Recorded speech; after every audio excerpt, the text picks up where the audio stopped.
Hello everyone, in this video we are going to discuss experiment 5, especially the equation. The first part is your Lucas test.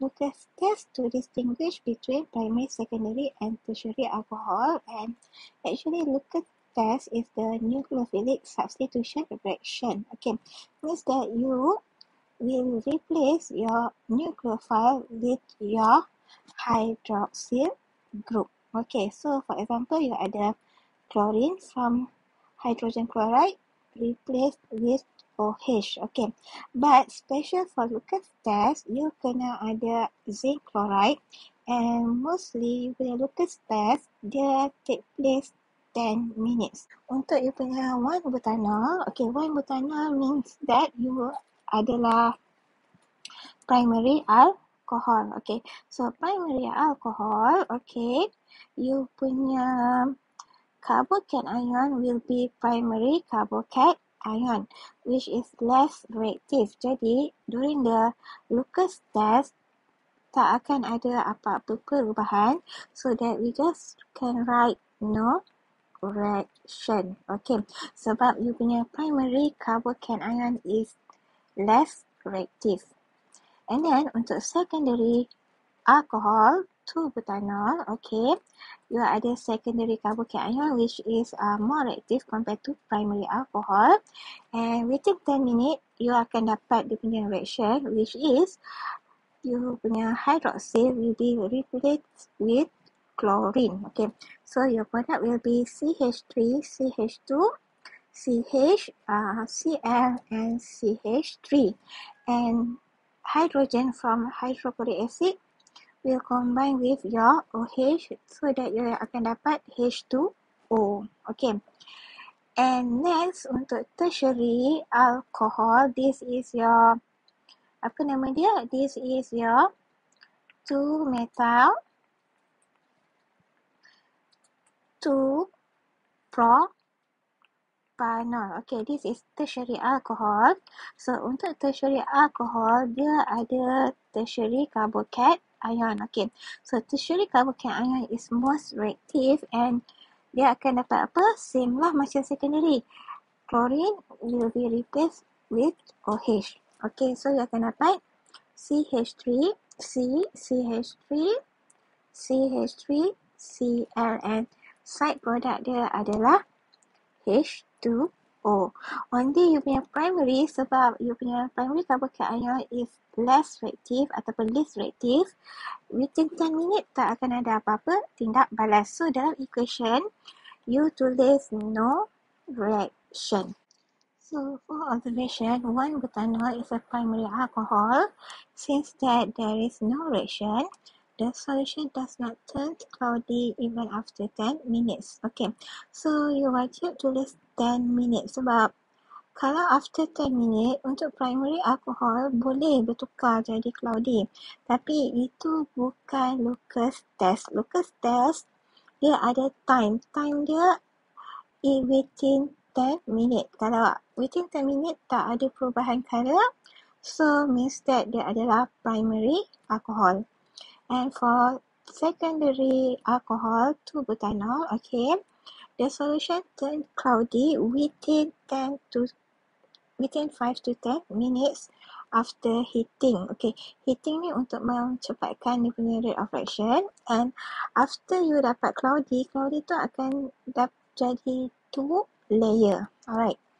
And tertiary alcohol, 2-methyl 2-propanol, the solution turns cloudy immediately. Sebab apa? Tertiary alcohol dia ada tertiary carbocation ion which is most reactive and 2-layer form. Okay. Now, kenapa ada 2 layer? Alright. So, kita tengok untuk secondary and tertiary alcohol, kita akan dapat 2-layer form. Okay, because when you punya tertiary alcohol react with you punya zinc chloride, in the presence of zinc chloride, chlorine will replace the position of your hydroxyl, and your hydroxyl will combine with your hydrogen to form H2O. So, you tengok, dia tanya diri kamu, this is organic compound. Okay, organic compound. This compound, is it possible untuk form hydrogen bond with water. Tak boleh kan? Dia cuma ada weak van der Waals forces. So, dia cannot form hydrogen bond with water. Jadi, it cannot dissolve in water. Okay. Or you can simply write haloalkane is insoluble in water because it cannot form hydrogen bond with water. For you punya oxidation, alright. So oxidation, remember oxidation, you akan nampak number of oxygen atom increase and number of hydrogen atom decrease. Okay, remember you punya benzene. Okay, untuk nak berlaku oxidation, you mesti ada benzylic hydrogen.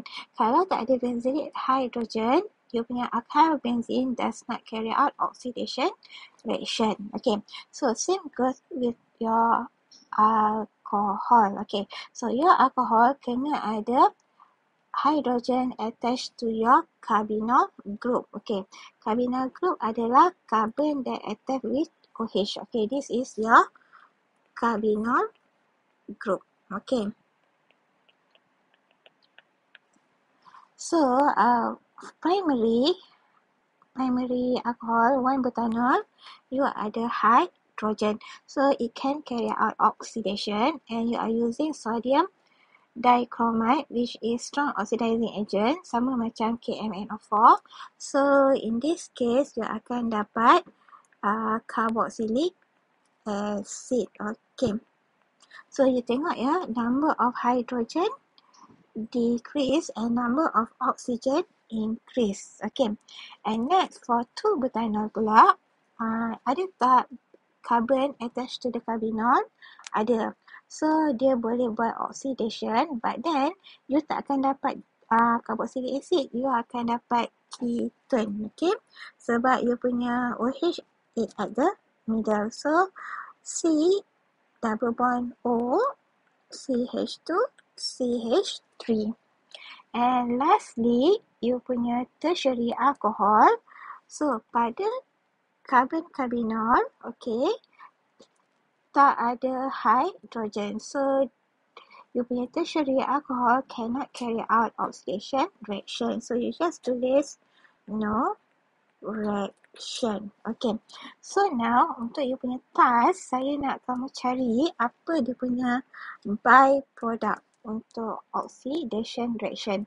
Byproduct adalah side product. Ada tak side product untuk you punya oxidation reaction? Sebab kalau you write equation, you kena letak you punya product and you punya side product.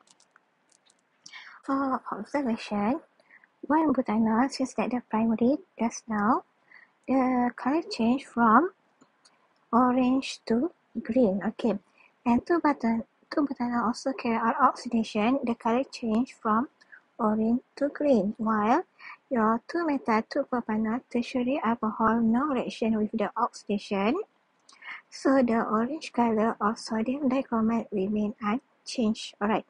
So remember that bila you write the observation, you mesti bagi tahu color before and after. Okay. You tak boleh tulis saja sodium dichromate turn green. Salah. Okay.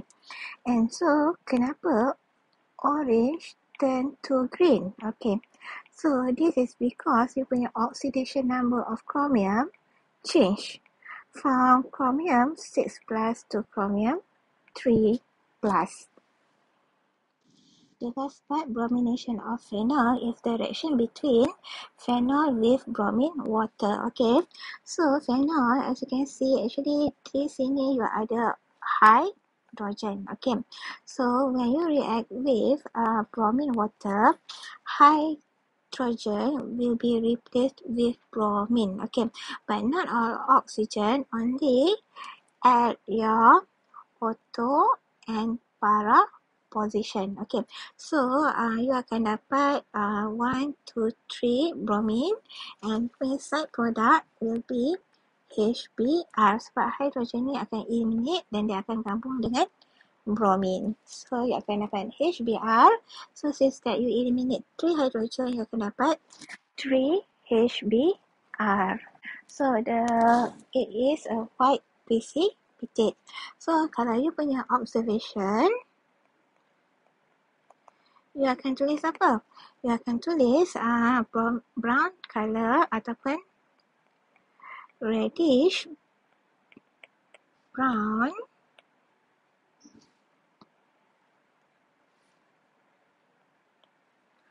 of bromine decolorized and white precipitate will form. Okay, so that's all. Thank you very much.